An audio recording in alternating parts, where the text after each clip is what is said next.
Despite strong public opposition, the Hunting Act became law on the 18th of November 2004. The House of Lords consistently opposed the hunting bill, preferring a licensing system, as did the Prime Minister and many other senior ministers. The Hunting Act is now being challenged in the courts. This film shows what the government has done in the name of animal welfare.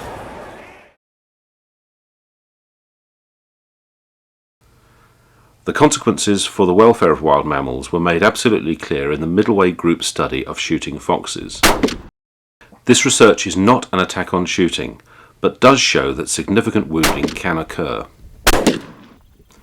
There is no animal welfare benefit in a hunting ban.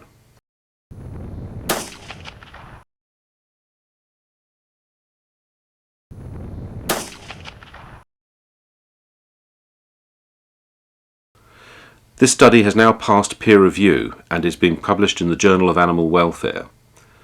Counterclaims of low wounding rates have been proved to be unfounded.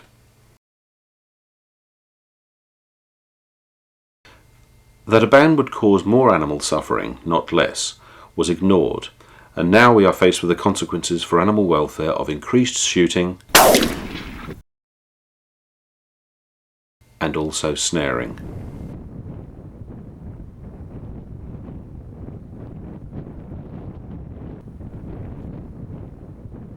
Supporters of the Hunting Act voted against the Wild Mammals Protection Bill that would have given all wild mammals protection from all undue suffering in all circumstances. They simply wanted to ban hunting with dogs at all costs, regardless of animal welfare, and without properly defining the offence. The Hunting Act is seriously flawed. Its primary aim is to prohibit the organised hunting of foxes, deer, hares and mink. But it permits other forms of hunting with dogs, such as hunting a hare that has been shot and wounded. Some wild mammals, such as rabbits and rats, are specifically exempt from the Act. However, the legislators ignored the problems that could occur through dogs chasing other wild mammals. So now, for the millions of dog owners in England and Wales, simply taking a dog for a walk could be a criminal offence if, for example, a squirrel is chased.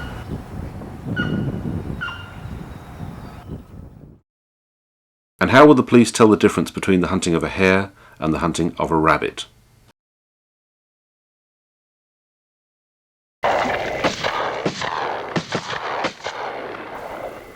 This fox has been hit.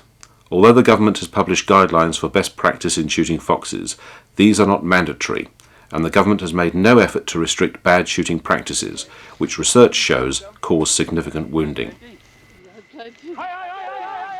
In reality, where shooting takes place, trained dogs reduce suffering by catching many of the wounded animals. What cannot be denied is that hunting does not wound. The animal is either killed or it escapes. It is easier to obtain a shotgun than a high-powered rifle, and many foxes are shot by game shooters and farmers when the opportunity arises. When birdshot or long ranges are used on foxes, research shows that as many foxes are wounded as are killed.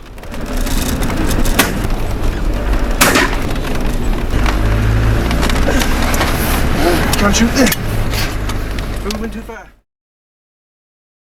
The marksman with a high-powered rifle is more a television myth than a reality. A rifle bullet can travel up to 3 miles, and this poses obvious dangers. Even in the hands of an expert, research shows that there is always a risk of wounding the fox. Snares are a cheap, simple alternative way to kill animals, out of the public eye.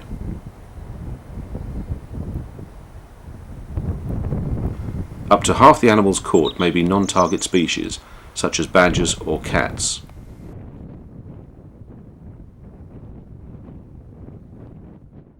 Even when used legally, an animal can struggle in a snare for up to 24 hours. With hunting banned and shooting wild mammals restricted to using only 2 dogs, for many people the snare is the only practical and efficient way of killing foxes. This is the consequence of prejudiced legislation.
The All-Party Parliamentary Middleway Group was set up in 1998 by a group of MPs from all parties to find a workable solution to the problem of hunting with dogs, a solution based on animal welfare and hard fact, not prejudice. Our approach now is based on two key elements: licensed hunting and an amendment to the Wild Mammals Protection Act, which would redefine the way law treats cruelty to wild mammals. When we set up the Middleway Group in 1998, it was very important to find evidence to convince people of the need to have a licensing system and also a system that protected animals. And the more evidence we could get, the better. The Middleway Group's research is not an attack on shooting. It's a challenge to the assumption that all shooting is good and all hunting with dogs is bad. We didn't feel that there was conclusive evidence to show that, and we've hoped to fill the vacuum of information by doing this objective research. With the government's hunting bill now under consideration by Parliament, it's all the more important that Parliament and the general public have access to hard facts about the realities of hunting and the other methods of control. That factual evidence just isn't available in the way people might expect, despite all the many inquiries the government has held. And it's particularly important we look at the real consequences for animal welfare of the other methods of control if hunting is banned.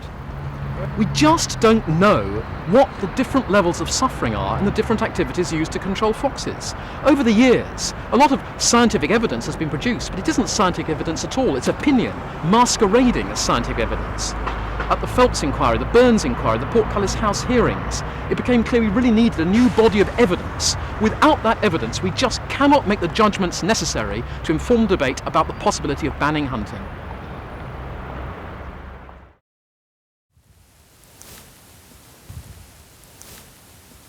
So the Middleway Group is setting out to assess what should have been done before, scientifically, the suffering that's entailed with these different methods. And what are these legal methods? Snaring is still legal. Shooting, either with a shotgun or rifle, is legal. The use of live traps is legal and is used in towns, but is not very practical in rural areas. And hunting with dogs such as hounds above ground or terriers below ground, they're all legal at the moment. Now I've got a snare here. This is a fox snare. Now, isn't one type of snare illegal? Yes, if it's a self-locking snare, in other words, it tightens up on the animal and then won't unlock, that is illegal. But this is a free-running snare. It's commercially available in the shops and it can be used by anybody without a license. And what regulations cover the use of the snare? Legally, you have to check them every 24 hours, but otherwise, frankly, there's very little regulation on them. For example, they recommend that you don't set a fox snare where there are badgers, but everywhere in Britain are badgers. So really anyone can get hold of these and use them? Yep, and 50% of the animals caught in these snares are not foxes. They're badgers, lambs, pet dogs, pet cats. These are efficient because it takes you 2 minutes to set it. It's working for you 24 hours a day. We know that snaring is an efficient method of pest control, and equally we know that suffering is involved. If you check your snare once every 24 hours, for example first thing in the morning, a fox could be caught at any time of day or night, and it'll be struggling all that time and getting exhausted, often dying in the process. Many hang themselves in a hedge bank and so on. In the case of this badger, it's been caught in a fox snare set in a fence line, and the snare has caught it round the body behind the front legs. You can see where the badger has churned up the soil trying to escape all night long. The badger itself is covered in mud, it's exhausted, it's been biting at the hawthorn of the hedge, and getting it out is quite a difficult task. Badgers have a strong bite, you have to be very careful.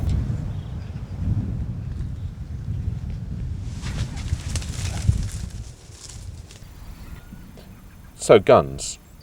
What's the difference between a gun and a rifle? Well, by gun we normally mean a shotgun, and this is a double-barrel 12-bore, very lethal weapon at close quarters. It's normally used for shooting moving targets such as rabbits and pheasants. Why 12 bore? What does that mean? 12 bore comes from the diameter of the barrel. If in the old days when they had muskets, if you got a pound of lead and chopped it up into 12 equal pieces and made each piece into a spherical musket ball, that ball would fit down a 12 bore. Now if you chopped it into 20 pieces, that would fit in a 20 bore. So a 20 bore is actually a smaller diameter barrel than a 12 bore, although the number's bigger. Is a 20 bore the smallest you can get? No, you can get smaller than 20 bore. This, for example, is a 410, 0.410 of an inch. And this is a 12 bore. You can see there's quite a big difference. 410 is used in areas such as around the gardens, places where you don't want the shot to go away off into the distance and injure somebody. What would you normally use a 410 for? Often for rats and rabbits, that kind of thing. But this 410 is legal for use on foxes. So is there anything smaller than a 410? Below 410, you're talking about air rifles. Now, air rifles don't use cartridges. They use air pressure from compressing a spring underneath the barrel, and they use a single little lead pellet like this. It's actually legal to fire one of these at a fox as well, and there are many complaints because people shoot air rifles at marauding cats in gardens, and this pellet can penetrate the skin of the fox or the cat, but it won't normally do any lethal damage, it'll just wound. At the moment there's no legislation preventing you from using any of these guns on foxes. So the air gun fires an air gun pellet. What's in a shotgun cartridge? Well, the shotgun cartridge consists of a plastic tube with a lot of small round pellets, normally lead but sometimes steel or other metals. It has a cap at this end which, when it's hit by the pin in the gun, sets off a charge of powder, and by means of the wad providing a gas tight seal, shoots it up the barrel. Now it's a trade-off, because in this AAA cartridge there are 39 pellets and each one's quite big. You can shoot at quite a long range, maybe 60 yards, and have quite good penetration. This cartridge consists of number 6 shot. Now, number 6 shot is about 300 pellets in here, but much smaller. This would normally be intended for things like pigeons and pheasants, that kind of thing. So when that lot goes out of the barrel, there's a lot of them, and they'll spray all over the animal, but because they don't have the size, they will not penetrate so much. And so for a larger animal like the fox, they'll just hit the skin, maybe go in a centimetre or so and run out of steam. So they'll wound. Okay, now the choke in a shotgun is a tightening of the barrel in the last 3 inches or so. So from the chamber at this end you have a straight 12 bore tube till you get to about here, and then it narrows. It's like focusing a torch beam, and that focuses the spread of shot from a wide spread down to a narrower spread. Now normally we'd have the first barrel to be fired will be fairly open, and the second barrel will be more of a choke barrel. So when you put the gun up, you've got an instant choice. If the target's a long way away, you'll use the back trigger, which fires the choke barrel. If it's quite close, instead of blowing it to bits, use the front trigger and the open barrel. But as you say, it's a sort of trade-off, because presumably it'll be a tighter pattern when you're using the choke. Yes, and paradoxically, if you use your choke barrel at short range, you might blow a hole in it, or you might miss it. Completely. Yeah. Conversely, if you use your open barrel at a long range, quite likely you'll hit it, but you won't hit it with enough pellets to kill it, so you're more likely to wound it. So there are numerous factors here. The pellet size, the distance you're at, the choke use, and the speed of the target as well. Yes. These are all crucial factors in trying to hit an animal cleanly with a shotgun. Exactly, and that's why we've designed our study to examine each of those different parameters separately and the wounding entailed by each parameter. The thing about a rifle is that it fires a single projectile, a bullet, and it's called a rifle because, unlike the shotgun, which has a smooth barrel, the rifle has grooves in the barrel. Quite hard to see, but these grooves are cut in a spiral, so it's a rifled barrel. So this is for firing a bullet over a longer distance accurately, whereas the shotgun is a short range spraying kind of a weapon. So using a rifle is a much trickier matter. You must know where the bullet will stop if you miss the target.